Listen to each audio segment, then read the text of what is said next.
maison statique, maison dynamique. Quelle est la différence? Eh bien, une maison statique, c'est une maison dont la façade, dont les façades sont parfaitement dans l'axe des points cardinaux. A l'inverse, une maison dynamique, ce ne sont pas les façades, mais ce sont les angles qui vont regarder les axes cardinaux. Que ce soit statique ou dynamique, ce n'est jamais bon. Ce n'est jamais bon, pourquoi?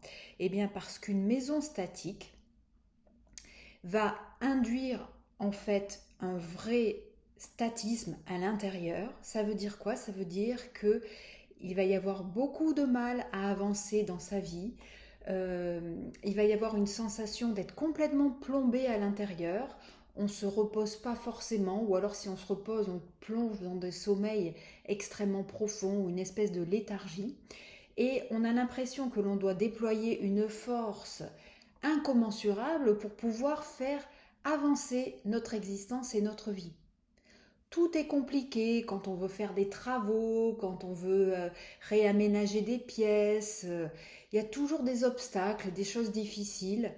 Et puis dans le corps, ça crée quoi? Ça crée des stases, c'est-à-dire que il peut y avoir des problèmes de circulation, des problèmes de maladies un peu stagnantes, quoi, quelque chose qui ne se fluidifie pas.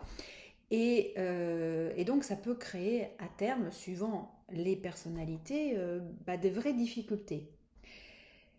Alors on pourrait se dire, oui, statique, donc du coup, allons dans l'inverse, mettons une maison dynamique. Eh bien, la maison dynamique n'est pas bonne non plus. La maison dynamique crée une surcharge d'informations, une surcharge d'énergie qui crée des tensions quasiment électriques dans la maison, si bien qu'on ne peut pas se reposer. Impossible de se poser. Le sommeil n'est pas bon. Il y a des conflits. Tout est... La moindre chose lève l'irritation des uns des autres. C'est extrêmement compliqué également pour mettre en place des projets parce que c'est un flot informationnel continu, un flot d'énergie continu qui part dans tous les sens. Il n'y a pas de cohérence. Alors, qu'est-ce qu'il faut faire? Eh bien, c'est comme pour tout. Il faut prendre la voie du milieu, le juste milieu. Et le juste milieu, en fait, c'est quoi? Eh bien, c'est une maison qui serait entre 15 et 20 degrés par rapport aux axes cardinaux. Et cette maison, eh bien, elle a trouvé l'équilibre. Elle a trouvé l'équilibre parce qu'elle n'est pas dans quelque chose d'extrêmement lourd dans le lieu ou trop agité. Donc c'est toujours ce bon dosage.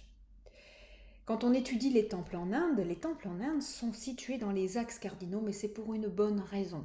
C'est effectivement pour amener la force et l'énergie. Ce n'est pas un lieu d'habitation, c'est un lieu qui permet de transcender, d'aller atteindre le divin, tout comme tous les lieux sacrés. C'est vraiment une reliance. Et pour avoir cette reliance, il faut être extrêmement posé, ancré dans la terre.